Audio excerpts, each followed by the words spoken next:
So thanks for coming on, but Sure. you know you're entirely wrong about this. Your own newspaper posted a headline that said, the O'Reilly-Trump interviews are the best Trump interviews. Did you miss that? Did you miss it? No, my criticism is really that you actually are in the spin zone. It's presented as a news program or a pseudo-news program, and instead it's a lot of parroting what Trump is saying to you. Give me one example of how I've parroted Donald Trump. Sure. You've attacked the moderators in the other debates, calling them the fixes in. Yeah, Martha Raddatz and Anderson Cooper. You've also, for example, taken up... How did I attack Mr. Cooper and Ms. Raddatz? You said the fix was in. I have a whole list, actually, here. Perhaps I can go through them all. The fix was in how? The fix was in that they were going to be hostile to Mr. Trump. I said they were. I said they were Democrats. All right. Yes, which also isn't true. Actually, the only Democrat was Chris Wallace. No. Ms. Raddatz and Mr. Cooper are Democrats. You did not know that? Right. No, the one who is the registered Democrat is Chris Wallace. So what are Ms. Raddatz and Mr. Cooper? They'll have to ask for themselves. But see what you're doing, Bill, is you're taking up the argument of the candidate rather than acting as an independent person. That's not true. If I see that two Democrats are sitting there, both who have been aggressive with Donald Trump, all right, and then you have a candidate, Hillary Clinton, that's 3 against 1, all right? And in my analysis, and I do what you do, I have a right to say that maybe not the fairest position. Right. It's a question of whether it's balanced. And unfortunately, over time, and like I said, I have a really long list of them, essentially you've kept up what the Trump campaign has been saying. You've made excuses for the lock her up comment. You've pleaded with Ted Cruz, and he's really an honest man.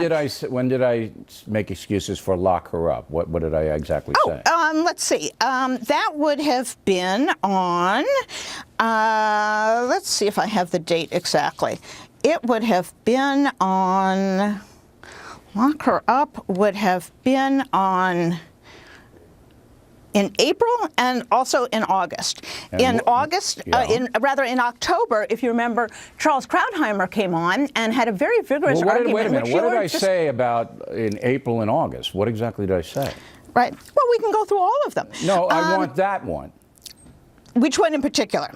April or August. Okay. Let's see. In August, let's see. We had comments that you were going to if somebody is being really dishonest, referring to the press corps, you would strip them of their credentials as well.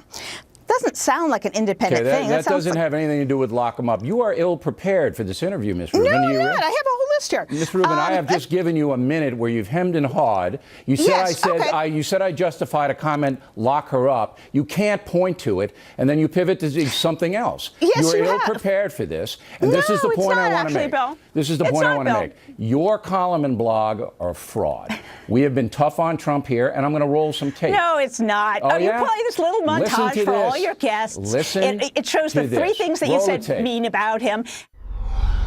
Are you worried that sometimes when you say these things that peaceful Muslims will be the victim of backlash? You're behind with women. Are you going to target... I'm not sure I believe it. Whether you believe it or not, that's what the polling says. Yeah. So you think your birther position has hurt you among African Americans? And you get mad at guys like me when I ask you the negative questions? Well, no, I think you've become very negative. I do think. Yeah, me? Yeah. Why? Why would I do that? I don't know. Who knows? You'll have to ask your psychiatrist. All right. So, birther, covered there. Right. October 10th, you defend Trump's promise to put Hillary in jail. October... Well, tell me how I did that, madam. You just can't throw out, what did I say? You said that it was a perfectly defensible position. You can go to your own clips. No, I didn't. That's not true. I didn't say it was a perfectly defensible. Read an argument with Charles Krauthammer. Do you have my comments there? Read them. I don't have them word for word, but I have the date. And you know what I'll do, Bill? I'll put them up at my website, and people can judge for themselves. You know how many people are going to come to your website? 0, because you're not an honest analysis person. Well, you just don't like what I'm saying, Bill. I actually have all the incidents here. Yeah, I know. There was the time that Charles Krauthammer came on the show, and he had to really castigate you for saying you were using weaselly words, he said, to defend Trump's violence. You know what the difference is between Krauthammer and I? You've gone down and called for Judge Curiel to be withdrawn from the case. That's racism. Yeah, I know. I'm a racist. You're right, Ms. Rubin. No, the comment you're a was champ. racist, and you indulged Trump. You're a real star, a real champ. Thanks for coming on. We appreciate it. Directly ahead, once again, President Obama